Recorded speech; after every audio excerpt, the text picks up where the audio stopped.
అచ్చెన్నాయుడు ఏదో పెద్ద ముత్తైదులాగా press meet పెట్టి వెళ్ళిపోయావు కదా, ఈ వేదిక ద్వారా మీడియా మిత్రుల ద్వారా చంద్రబాబు నాయుడికి అచ్చెన్నాయుడికి కూడా సవాల్ చేస్తా ఉన్నాం. 1995 మేనిఫెస్టో తీసుకురా, 1999 మేనిఫెస్టో తీసుకురా, 2014 నీ మేనిఫెస్టో తీసుకురా. ఇది మీ ఉమ్మడి మేనిఫెస్టో. 2019లో మా జగన్మోహన్ రెడ్డి గారు, మా పార్టీ, మా జగన్ అన్న ఇచ్చిన మేనిఫెస్టో నేను తీసుకుని వస్తా. చంద్రబాబు నాయుడికి సవాల్ చేస్తా ఉన్నా, అచ్చెన్నాయుడికి కూడా సవాల్ చేస్తా ఉన్నా. ఎక్కడ వేదిక ఏర్పాటు చేస్తావో చెప్పు, టైం చెప్పు, డేట్ చెప్పు, తేదీ చెప్పు, ప్లేస్ చెప్పు, నేను వస్తాం.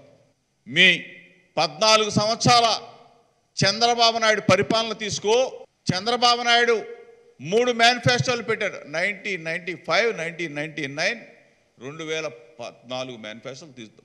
మా మేనిఫెస్టో 2019లో మా జగనన్న ప్రవేశపెట్టిన మేనిఫెస్టో, మేము ఇచ్చిన అమలు చేయాలని చెప్పేసి పెట్టిన మేనిఫెస్టో తీద్దాం. దమ్ము ధైర్యం ఉంటే ఏదో ఇష్టం వచ్చినట్టు నోరు బారేసుకున్నావు, ముఖ్యమంత్రి గారిని తిట్టావు, పేద ముత్తైదులా వెళ్ళిపోయావు. ఛాలెంజ్ చేస్తా ఉన్నా అచ్చెన్నాయుడు, ఛాలెంజ్ చేస్తా ఉన్నా చంద్రబాబు నాయుడు.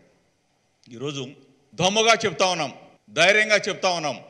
99.5% వాగ్దానాలని అనే మేనిఫెస్టోలో చెప్పిన మాటని ఒక బైబుల్ లాగా, ఒక ఖురాన్ లాగా, ఒక భగవద్గీత లాగా అమలు చేశాం. కాబట్టి